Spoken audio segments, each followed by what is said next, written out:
if you have a dream, you may not be able to see how it's going to come into fruition. But if you continue to do the work in whatever field or whatever endeavor you're in, that you will always be led to your ultimate goal.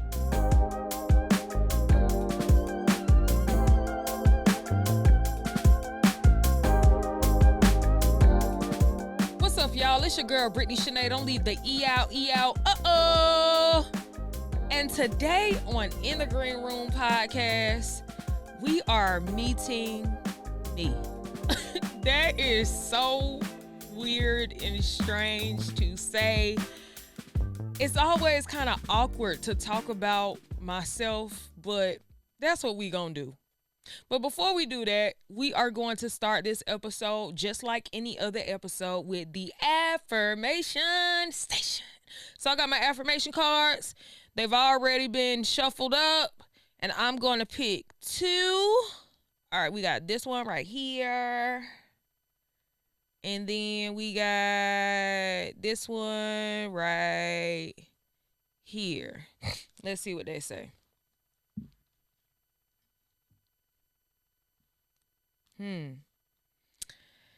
I am compassionate.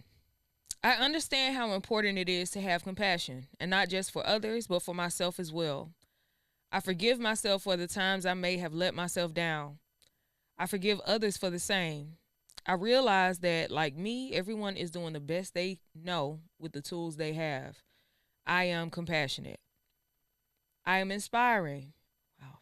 I am inspiring to those around me, even when I don't realize it. When I am welcoming, kind, and giving towards people, it inspires them to respond to me in the same way I am inspiring.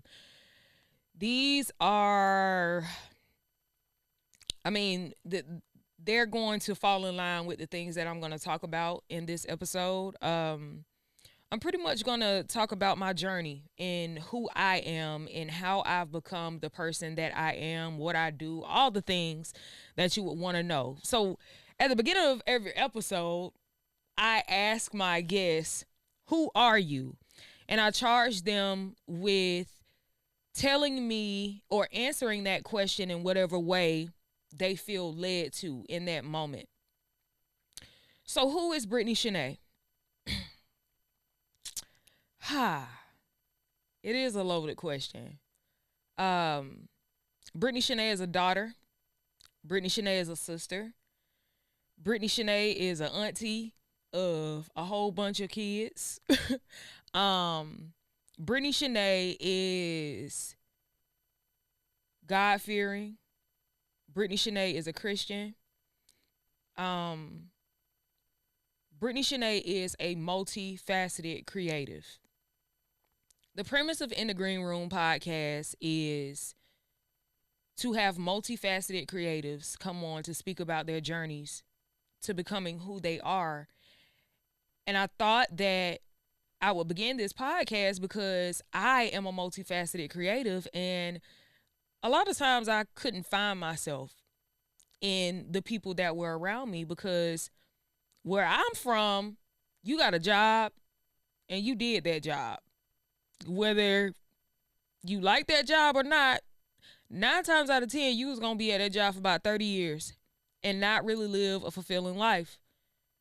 So growing up, I noticed that the elders around me were working jobs and they weren't always super happy. I'm the youngest of 3. My sister was an athlete. My brother was an athlete. And I was always the artist. From the earliest moments that I can remember, elementary school, even before elementary school, I was always the one in the room singing. There were so many times where I can remember my mama being in the other room after she got off work saying, "Brittany, shut up," because I had a song on my heart. So with that being said, my first passion was music.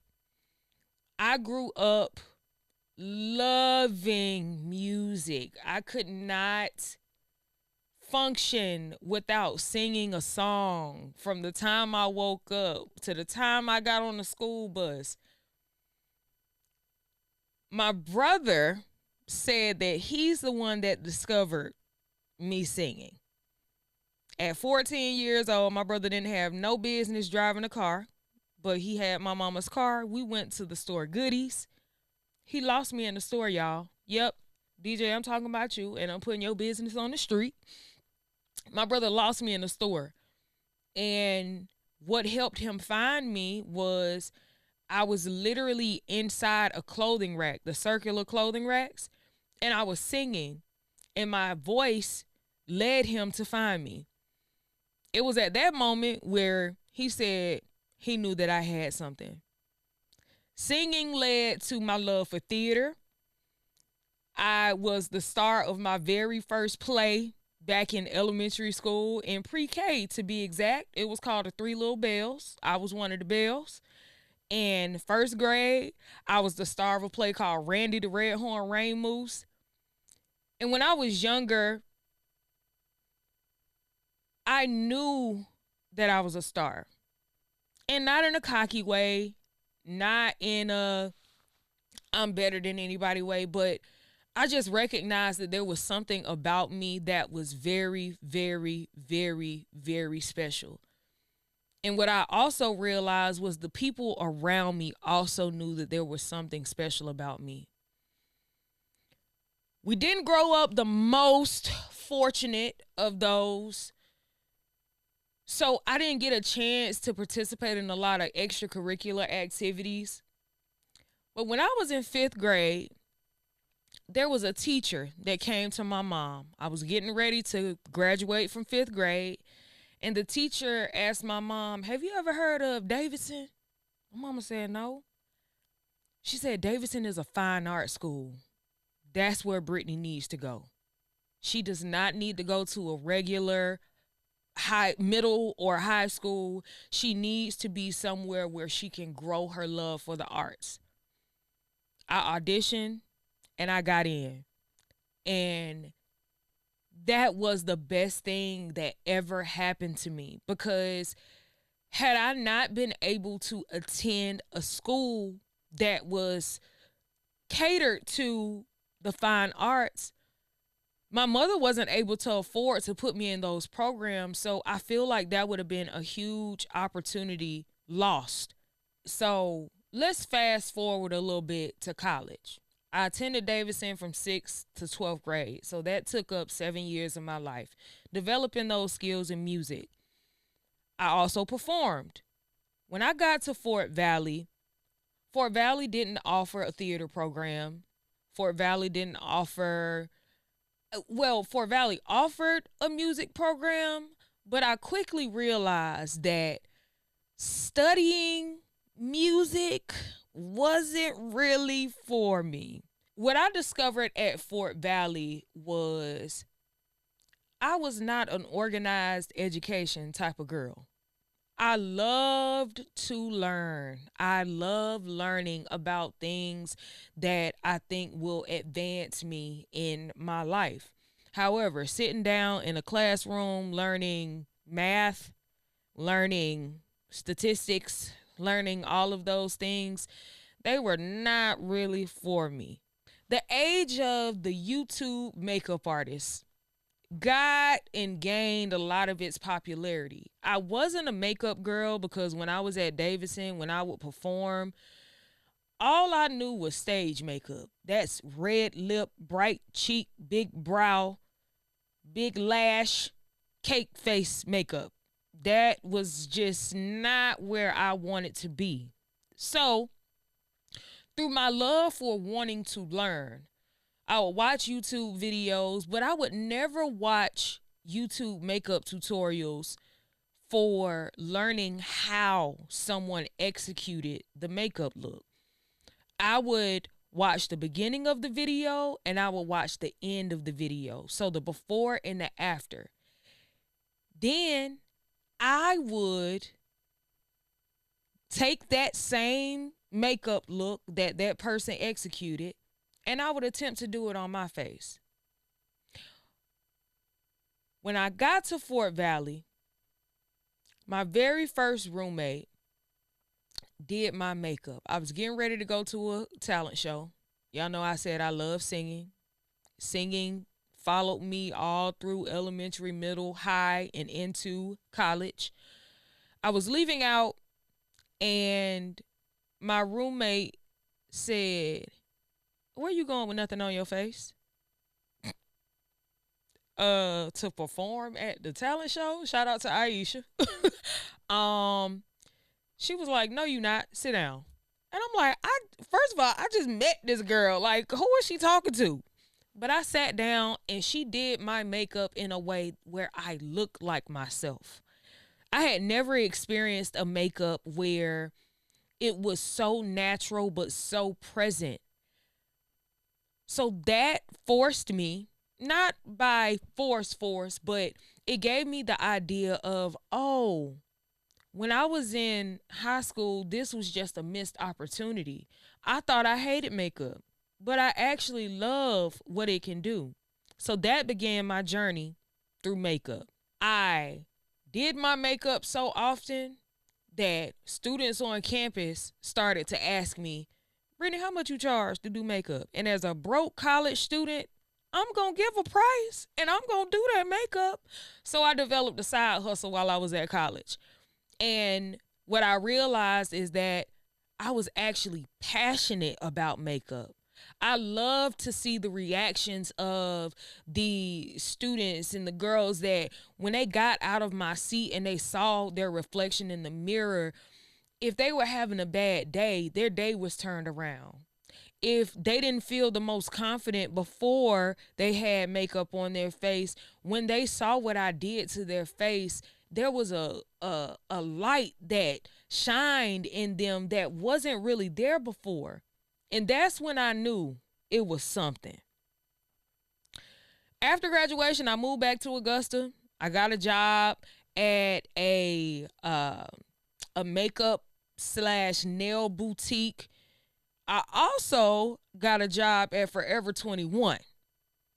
And that's where my love of fashion was really able to sprout. Now, when my mama gave me the green light to start dressing myself, that's when I started coming up with the crazy fit ideas. I was a sock girl. I was a hat girl. I was a jean girl. I was a t-shirt girl. Like, every bit of fabric that I could get my hands on, I touched. And as a merchandising manager, when the new shipment came in, I was able to put my stuff to the side. Don't tell nobody. But I was able to put my grabs to the side, and then when payday came around, I got my hands on all new pieces. So by the time I graduated from college, I realized, okay, Brittany, you love singing, you love makeup, you love fashion, and now what are you going to do with that? Being back in Augusta kind of humbled me because I had this degree that I knew that I wasn't going to use. I had these passions and I had these things that I love doing, but I was at a crossroads. What are you going to do with your life? You are back at home in Augusta at your mama's house. You have graduated from college. You are working in retail. What are you going to do with that? I also realized that my love for makeup was growing and I was getting better and better and better and better. So now, what are you going to do? At that point, I researched makeup certifications. I looked up what I could do to get my leg up above the next makeup artist. And what I realized was, you should learn skincare. Because so many times artists just slap makeup on top of a person's face and they could be experiencing an active breakout. But what do you do in those cases? What do you recommend to a client who's going through something? So then I started looking up aesthetic schools. I had two options, Atlanta or Charlotte. What I realized was Atlanta, I already had connections. I had already built a network and it was growing in Atlanta because I had been traveling back and forth from Augusta to Atlanta. So in December 2015, wow, we almost 10 years in the game, y'all. December 2015, I went to Atlanta. I toured an aesthetic school. I signed that contract. And by March 2016, I was in Atlanta to pursue my career in beauty / makeup. I matriculated through this school. And while I was there, I met so many industry professionals in the beauty industry that showed me what was possible in the makeup world. Because keep in mind, I only knew of stage makeup when I was in Augusta. And then when I got to college, I started to kind of understand what my point of view was when it came to makeup. I also recognized that Atlanta was the land of opportunity. So not only could I pursue my dreams in beauty, don't forget I'm a singer. Don't forget I love fashion. Don't forget I love all of these things. Back then, I didn't know what to call it. I didn't know that what was being built in me and what I was creating was that I was a multifaceted creative. I had so many things to offer. But what happened when I moved to Atlanta, I forgot.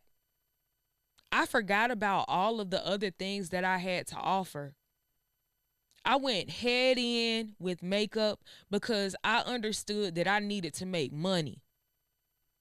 But what happened in that journey was what led me to where I am now. Through makeup, I networked my butt off. And I got a chance to work with Danessa Myricks, one of the most prolific makeup artists of this generation and beyond. Through meeting Danessa, I met makeup artists that work in television and film who asked me, "Are you interested in working in TV and film?" And absolutely yes. I had a few goals as a makeup artist: TV and film, New York Fashion Week, and bridal. I can now say that in 2025, right where we are now, I've accomplished all of those goals. But because I was able to network and meet people who saw that I was a hard worker, who saw that I was actually gifted and talented in that realm, they believed in me and they gave me a chance. Once I got into TV and film, I began to work with people that I had watched on TV my entire life. If you could see the phone numbers that I have in my phone right now, I can't even believe it. Like, what? So it took me years of working in TV and film as a makeup artist, years of working as an esthetician, doing odd jobs like working in retail, fashion retail, working as a receptionist as an aesthetic office, working as a personal trainer. Yeah, I got my personal training certification too. I've worked so many jobs that have supplemented the many dreams and aspirations that I have. It wasn't until the strikes of TV and film, when SAG went on strike and the WGA, the writers, went on strike back in 2023, that I realized that I had really lost sight of all of the other dreams and aspirations that I had. I wanted to be a media personality. I wanted to be a singer. I wanted to be somebody in fashion. I wanted to be a talk show host. I wanted all of these things that were outside of makeup, but because I got so lost in that career, I forgot about what I wanted in this life. So it took the pause that we went through in 2025 working in TV and film for me to sit with myself to realize, girl, get back to you. Girl, make sure you take care of what little Brittany wanted in her life. And I started to realize that these people that I've been meeting on these productions, these conversations that I've been having about growing a brand, all of the things that I've been going through, the ups, the downs, the setbacks, the all of the things have been leading me to this place. I've been in love, I've been out of love. I've been with and I've been without. And all of the things have made me who I am today, which is Brittany, the podcast host, Brittany, the professional makeup artist, Brittany, the fashion girl. Y'all see what's going on right here. Y'all see it. Brittany, the eclectic. Brittany, the I am a and a and a and the and. Now, it's sometime before, not where I am now. It used to be very overwhelming to me. But I had a conversation with Kofi Siriboe, and he told me that if God gave you these things, then they're yours. It's an abundance of blessings that we have. You can't do them all at one time. Literally, you can't shoot a basketball and throw a football at the same time. I mean, you could, but maybe that's not the right analogy. But you have all of these things, so you can be able to do all of the gifts that you have. Just be still enough to understand when it's time to do what.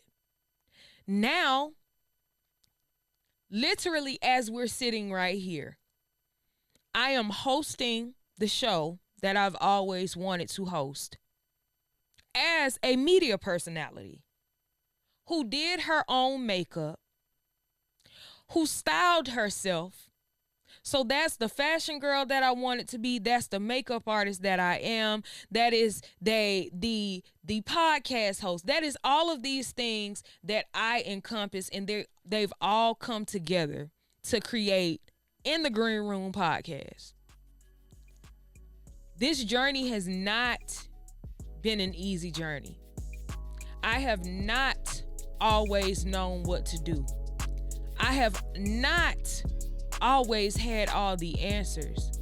But one thing about me, I've always had the belief in myself that the things that I want with the hard work and dedication were going to come into fruition. Belief is one of the most important parts of the process, y'all. And there is a process. Things aren't always going to be peachy. Things aren't going to always work how you think that they're going to work. My belief and my faith in God has played a major part into this whole life that I'm living. And I'm just so grateful to be able to share just a little bit, because there is so much more that I could share about my journey and my process as a multifaceted creative with you. But I hope that you receive that